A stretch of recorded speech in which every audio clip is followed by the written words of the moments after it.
বিসমিল্লাহির রহমানির রহিম। মাননীয় সংসদ সদস্যবৃন্দ, আসসালামু আলাইকুম। ফ্যাসিবাদের নির্মমতার শিকার অসংখ্য মানুষের কান্না আর হাজারো প্রাণের আত্মত্যাগের মধ্যে দিয়ে অবশেষে আজ থেকে পুনরায় যাত্রা শুরু হতে যাচ্ছে জনগণের ভোটে জনগণের কাছে জবাবদিহিমূলক সত্যিকার অর্থে জনপ্রতিনিধিশীল জাতীয় সংসদ। বাংলাদেশের জাতীয় সংসদের রাজনীতির এই ঐতিহাসিক মুহূর্তে আমি আল্লাহর দরবারে শুকরিয়া জানাই, যার অশেষ রহমতে আমরা একটি ন্যায়ভিত্তিক গণতান্ত্রিক মানবিক বাংলাদেশ প্রতিষ্ঠার লক্ষ্যে যাত্রা শুরু করতে পেরেছি।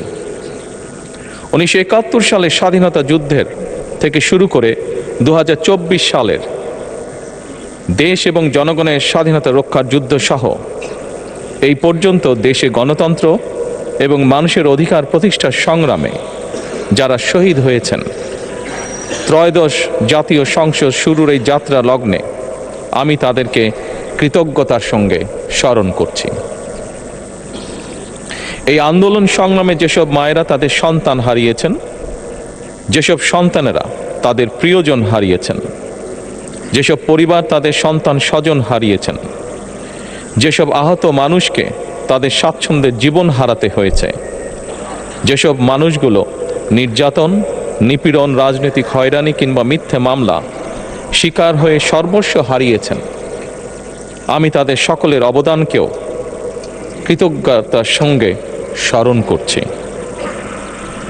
দেশের ছাত্র জনতা, কৃষক, শ্রমিক, শিক্ষক, কবি, সাহিত্যিক, সাংবাদিক, চিকিৎসক, প্রকৌশলী, আইনজীবী, কামার কুমার, জেলে তাঁতি, গাড়ি চালক, ব্যবসায়ী এবং সরকারি বেসরকারি চাকরিজীবী, গৃহিণী, সারা দেশে গণতান্ত্রিক রাজনৈতিক দলের নেতা কর্মী সমর্থক তথা সর্বস্তরের সকল শ্রেণী পেশার মানুষ যাদেরকে গুম, খুন, হত্যা, নির্যাতন, নিপীড়ন, মিথ্যা হামলা মামলা কিংবা জীবন্ত মানুষের কবরস্থান তুল্য বর্বর বন্দিশালা, আয়নাঘর, কোনো কিছু দিয়েই যাদের গণতান্ত্রিক আকাঙ্ক্ষাকে রুখে দেওয়া যায়নি, যাদের সাহসী ভূমিকায় দেশে পুনরায় গণতন্ত্র ফিরে এসেছে, আমি ত্রয়োদশ জাতীয় সংসদের এই যাত্রা লগ্নে দেশের স্বাধীনতা প্রিয় গণতান্ত্রিক আমি বীর ছাত্র জনতাকে জানাই অভিনন্দন।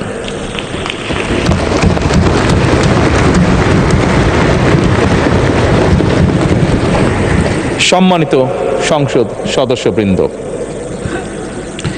দেশনেত্রী মরহুমা বেগম খালেদা জিয়া জনগণের অধিকার প্রতিষ্ঠায় দেশে সংসদীয় গণতন্ত্র প্রতিষ্ঠা করেছিলেন, সংসদীয় গণতন্ত্রকে প্রাতিষ্ঠানিক রূপ দিয়েছিলেন। সেই গণতন্ত্রকে প্রহসনের রূপ দিয়ে জাতীয় সংসদকে হাস্যরসের খোরাকে পরিণত করা হয়েছিল। দেশে তাবিদারি শাসন শোষণ কায়েম করা হয়েছিল।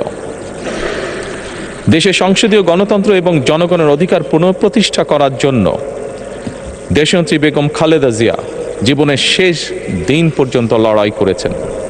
জীবনে কখনোই স্বৈরাচার কিংবা ফ্যাসিবাদের সঙ্গে আপোষ করেননি। দেশে আজ থেকে আবারও সেই কাঙ্ক্ষিত সংসদীয় গণতন্ত্রের যাত্রা শুরু হলো, আলহামদুলিল্লাহ।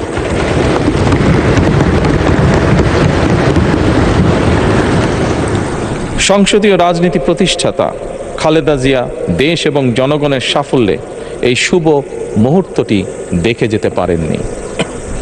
আজ তাই এই জাতীয় সংসদে দাঁড়িয়ে আমরা দেশ এবং জনগণের স্বার্থে আপসীর নেতৃত্ব, ব্যক্তিত্ব, স্মরণীয়, বরণীয়, অনুকরণীয় রাজনীতিবিদ মরহুমা খালেদা জিয়াকে গভীর শ্রদ্ধার সঙ্গে স্মরণ করছি।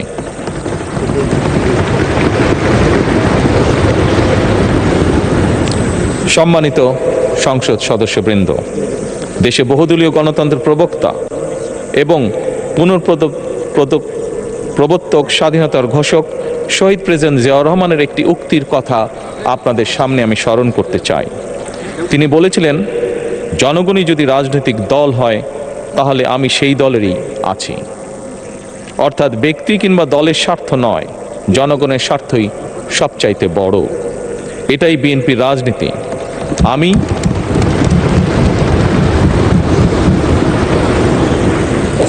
আমি প্রথমবারের মতন বাংলাদেশ জাতীয়তাবাদী দল বিএনপি থেকে জাতীয় সংসদ সদস্য নির্বাচিত হয়েছে। জাতীয় সংসদীয় দলের নেতা নির্বাচিত হয়েছে। জাতীয় সংসদে দলের প্রতিনিধিত্ব করলেও প্রধানমন্ত্রী হিসাবে আমি এই জাতীয় সংসদে দেশের প্রতিনিধিত্ব করছি।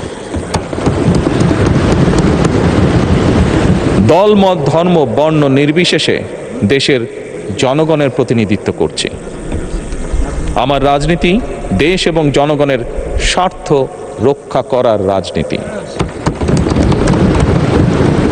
বিএনপির রাজনীতি জনগণের জীবন মান উন্নয়ন এবং স্বনির্ভর বাংলাদেশ গড়ার রাজনীতি। প্রতিটি পরিবারকে স্বনির্ভর করাই আমাদের রাজনীতির লক্ষ্য।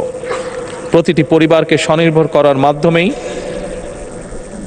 বিএনপি একটি স্বনির্ভর, সমৃদ্ধ, নিরাপদ, গণতান্ত্রিক বাংলাদেশ প্রতিষ্ঠা করতে চায়। এই লক্ষ্য অর্জনে আমি জনগণের সমর্থন এবং সহযোগিতা চাইছি। এই মহান জাতীয় সংসদে সকল দলের নির্বাচিত প্রতিজন সংসদ সদস্যের সমর্থন এবং সহযোগিতা আশা করছি।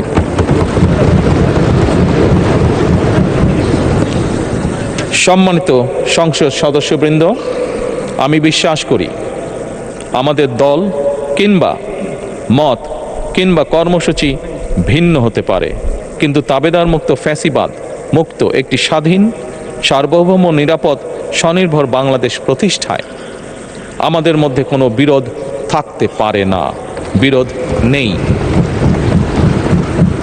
জাতীয় সংসদকে জাতীয় কর্মকাণ্ডের কেন্দ্রবিন্দু না করে বিতাড়িত ফ্যাসিস্ট সরকার জাতীয় সংসদকে অকার্যকর করে ফেলেছিল। আমরা এই মহান জাতীয় সংসদকে সকল যুক্তি, তর্ক আর জাতীয় সমস্যা সমাধানের কেন্দ্রবিন্দুতে পরিণত করতে চাই। সম্মানিত সদস্যবৃন্দ, নতুন সংসদ যাত্রা শুরু করার সময় সংসদের সাবেক স্পিকার কিংবা ডেপুটি স্পিকার উপস্থিত থাকার কথা ছিল, কিন্তু পতিত, পরাজিত, বিতাড়িত ফ্যাসিস্ট সরকারের জনবিরোধী এবং গণবিরোধী কর্মকাণ্ডের ফলে যে জনরোষ তৈরি হয়েছিল তাতে এই মহান সংসদের সাবেক স্পিকার বা ডেপুটি স্পিকারকে খুঁজে পাওয়া যায়নি। তাদের কেউ কারাগারে, কেউ নিখোঁজ কিংবা কেউ পলাতক। দীর্ঘ ১.৫ দশকের ফ্যাসিবাদী এবং তাবেদারি শাসন শোষণের পর জনগণের ভোটে নির্বাচিত প্রতিনিধিদের নিয়ে আজ আমাদের এক বিশেষ পরিস্থিতিতে জাতীয় সংসদের কার্যক্রম শুরু হতে যাচ্ছে। এমন পরিস্থিতিতে আমরা সংবিধান এবং সংসদের কার্যপ্রণালী বিধির বিধান অনুসরণ পূর্বক ত্রয়োদশ জাতীয় সংসদে সভাপতিত্ব করার জন্য আজ আমি প্রবীণ রাজনীতিবিদ এবং 5 বারের মতন নির্বাচিত জাতীয় সংসদ সদস্য জনাব ডক্টর খন্দকার মোশাররফ হোসেনের নাম প্রস্তাব করছি।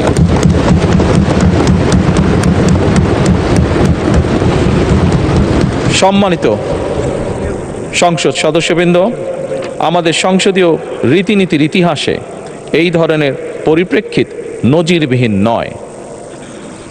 1973 সালে তৎকালীন প্রধানমন্ত্রী মরহুম শেখ মুজিবুর রহমান ওই সংসদের সদস্য মাওলানা আব্দুর রশিদ তর্কবাদীশের নাম প্রস্তাব করেছিলেন এবং তার সভাপতিত্বে বাংলাদেশের প্রথম সংসদের প্রথম অধিবেশন শুরু হয়েছিল। আমি জাতীয় সংসদের সকল সম্মানিত সদস্যকে স্বাগত এবং ধন্যবাদ জানাই। আল্লাহ হাফেজ। বাংলাদেশ জিন্দাবাদ।